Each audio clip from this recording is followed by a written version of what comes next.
Picture the 1960s, the world holding its breath.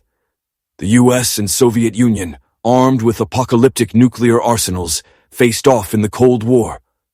The Cuban Missile Crisis was a terrifying near miss, but cooler heads prevailed. But what if they hadn't? What if one tiny spark ignited that whole powder keg?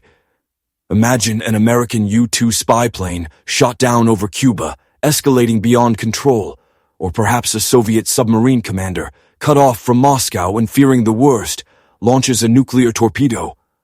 Whether by miscalculation or tragic accident, the slide towards all-out war becomes irreversible. Hostilities erupt. The news flashes. War rooms in Washington and Moscow explode with frantic activity. Red phones, meant for diplomacy, now carry fiery ultimatums. Plans for conventional war in Europe are unleashed.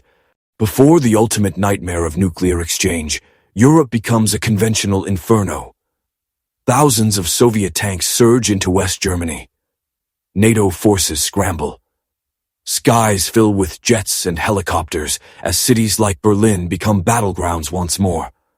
The fighting is brutal, swift, and devastating. On a collapsing front, a desperate commander receives authorization. Deploy tactical nuclear weapons. These aren't city destroyers, but smaller battlefield nukes. A blinding flash vaporizes Soviet tanks. A stunned silence, then swift, inevitable retaliation. The Soviets respond with their own tactical nukes against NATO targets. The phrase limited nuclear exchange proves a dangerous illusion. The nuclear taboo is broken. The ladder to global thermonuclear war now has very few rungs left. The terrifying logic of use them or lose them takes hold. Leaders, hidden in bunkers, believe if they don't launch their strategic arsenals now, they risk destruction. The ultimate horrifying decision is made. Across Montana and Siberia, silo doors grind open. ICBMs, tipped with multiple warheads, ignite and claw skyward. From ocean depths, nuclear submarines unleash their own volleys of death. Within minutes, NORAD and its Soviet counterpart track thousands of incoming warheads. There's no defense, no stopping them. Civilization witnesses its final, terrible dawn. Multiple suns detonate over major cities.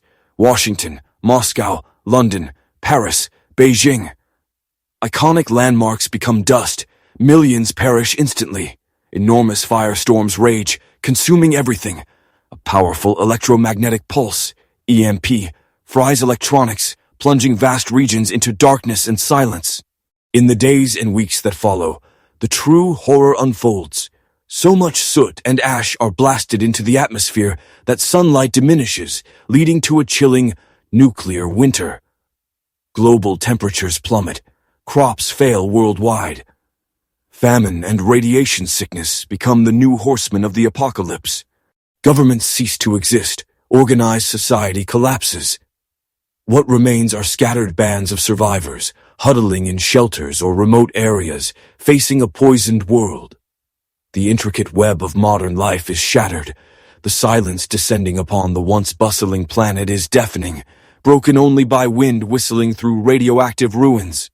This chilling what-if scenario is a stark reminder of the precipice humanity stood upon, the catastrophic consequences if that delicate balance had shattered.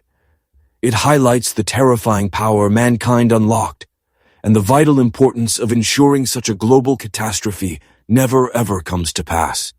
So, what do you think, Wave Riders?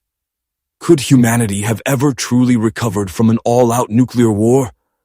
What steps do you think survivors would have taken first? Let us know your thoughts down in the comments. If this chilling dive into alternate history gripped you, be sure to smash that like button. It really helps the channel out. And if you haven't already, hit subscribe and ring that notification bell so you don't miss our next journey into the fascinating world of what-ifs here on What If Wave.